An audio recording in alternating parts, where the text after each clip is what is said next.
My name's Megan O'Rourke, and it's my pleasure to be here tonight to talk to you guys about usability. So, a little background on me. I got my Bachelor's of Science from UCSD in Cognitive Science with a focus on human-computer interaction. It's usually abbreviated HCI, also CHI, and that's just computer-human interaction. And the basic idea behind the field is to make the interaction between the human, the person, and the thing they're trying to do with the computer smoother.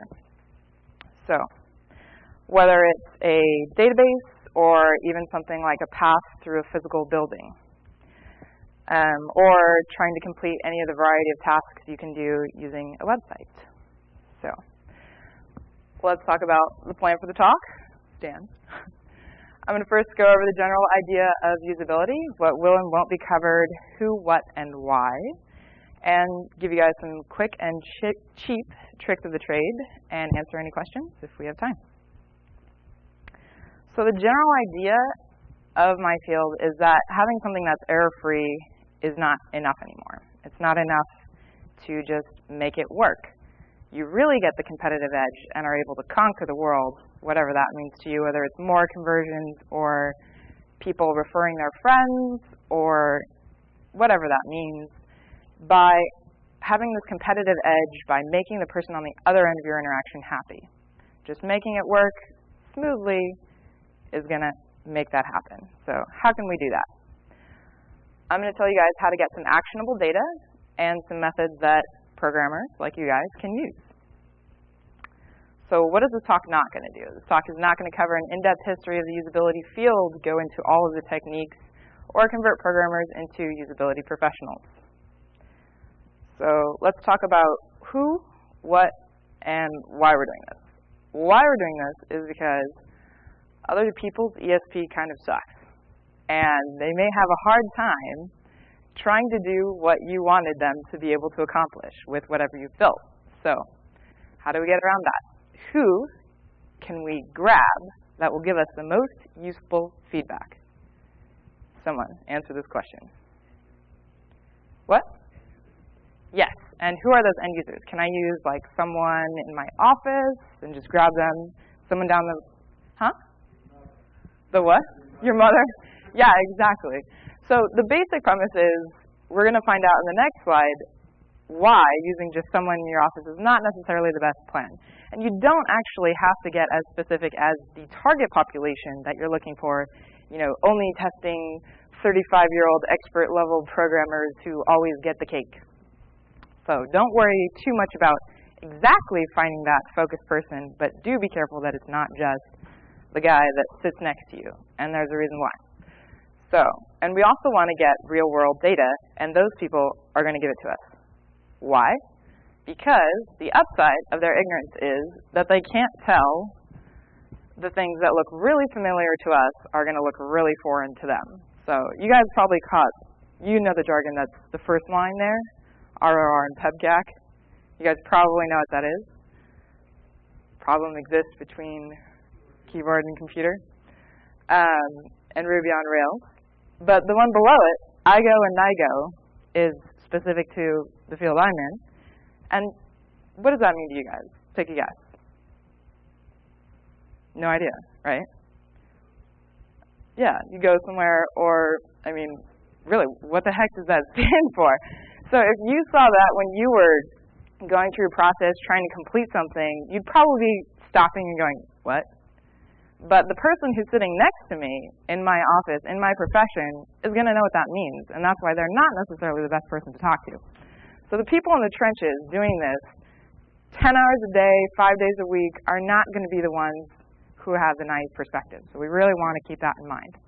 It's important to find people with a naive perspective. It stands for in good order and not in good order. And it's like you have completed all the fields required for the application to be submitted, or you're missing something. So now the what and the why.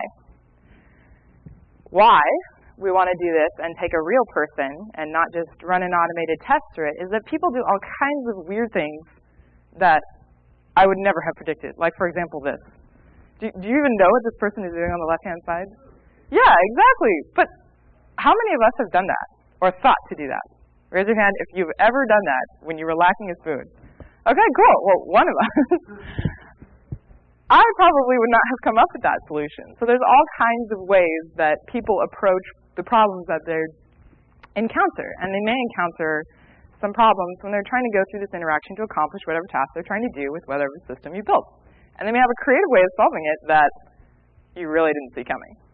So that's the advantage of using real people for these tasks, is that observing them will help us find what our anticipation of their problems and needs missed.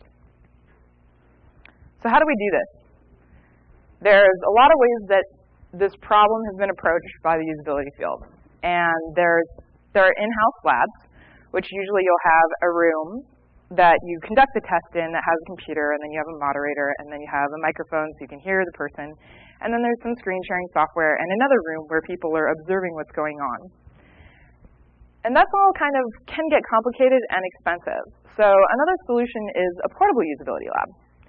Now what's that? That's exactly what I'm using to present right now. My MacBook, which has a camera inside it, and it has screen share software, not screen share, but screen recording software that also simultaneously uses that camera to record the user, so I can sync those two together and see exactly what they're doing and where they're making that really unhappy face. So there's in-house and the portable solution, but there's also cheaper and faster ways that you can outsource this. And one of those is feedbackarmy.com, and for just $10, you can get 10 people's feedback on a couple of questions you have about your site. What's this site about? Do people even understand what this is? Do they get that picture? Because it's pretty important, hopefully for you, if you're building a website. And also, usertesting.com. For $39, and there's some discount if you do it for the first time and get 3 people in your first test, you can get a video that's a user going through your website, and they're telling you exactly what they're thinking. So they're doing this thing that's called the think aloud process. So, well, I'm trying to do this now, and here's my next best guess of how to do that. I'm going to go try and click on this thing here, or maybe this will take me to where I want to go. So those things are useful, and since I haven't been able to perfectly perfect my ESP yet, it's nice to know exactly what those people are thinking and if they can tell it to us. So you also get a written report about a few questions, up to 4, that you may have that you want to ask, like, hey, did you understand what this graph meant or what it was trying to convey?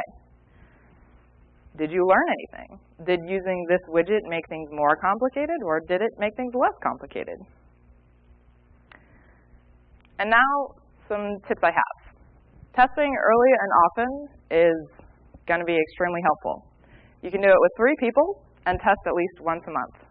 Sounds, hopefully reasonable to everyone.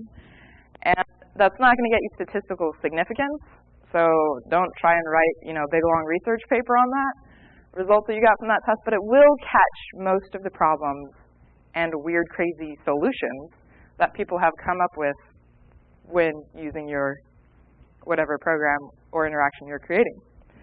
So the other important thing to do is to discuss how you're going to fix the critical issues that you found using this actionable data, and make sure that you stick to exactly what you've seen in the data, because that can be very tricky.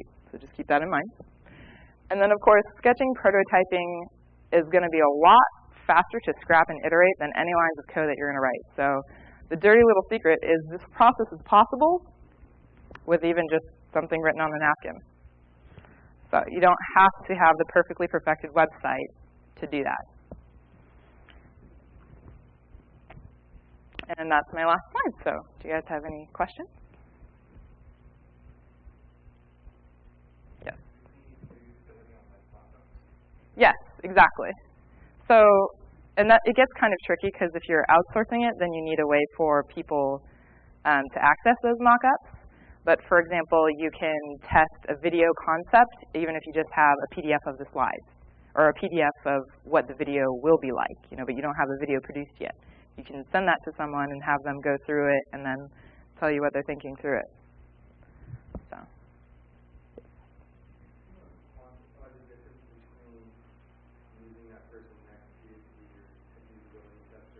Versus going out and doing this, you're saying it's better, but then you can quantify how much better. It means people are going to rave over your product. 30%. No. Well, I think you can, if you see the results, it's a lot easier to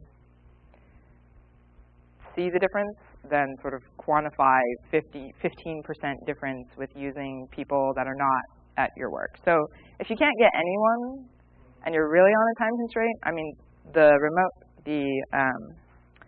outsourcing options are things that you can do and get results within a few hours for pretty cheap. But if you can't even do that and you just have maybe 1 hour before you have to present your mock-up or whatever, then it's definitely a good option to at least get another pair of eyes to look at it, even if it is the person sitting next to you. But what you are losing is that naivete. So any time that you use someone in your industry who even has peripheral knowledge, that sort of muddies the water on their interaction with whatever you're doing. So it depends on how much they know and how much that relates to what you're trying to accomplish. So they may be doing they may never have encountered something that you're doing. So maybe you're trying to test something that helps people learn Ruby, and maybe they've never seen Ruby, and then it might be totally okay. But it's sort of hard to quantify because it's very dependent on how much they know and how it relates to what you're trying to do. Yeah, I'm sure the whole project would have failed because the usability was so low, even if the thing worked. Sure, there's probably real results out there. Yeah, definitely. Hey, what do you use for screen capture? Silverback. So Silverback it's the Mac software for usability testing, and I'm sure there's more, but this one's $50, and you can use it on unlimited number of computers. It licenses the person. So like I get a license, and I can use that on whatever computer that I want to install it on. And so it's really handy. But you don't need Silverback if you're outsourcing. So Silverback would be for like my remote usability lab that I've got right there. So, any other questions? Okay, thank you.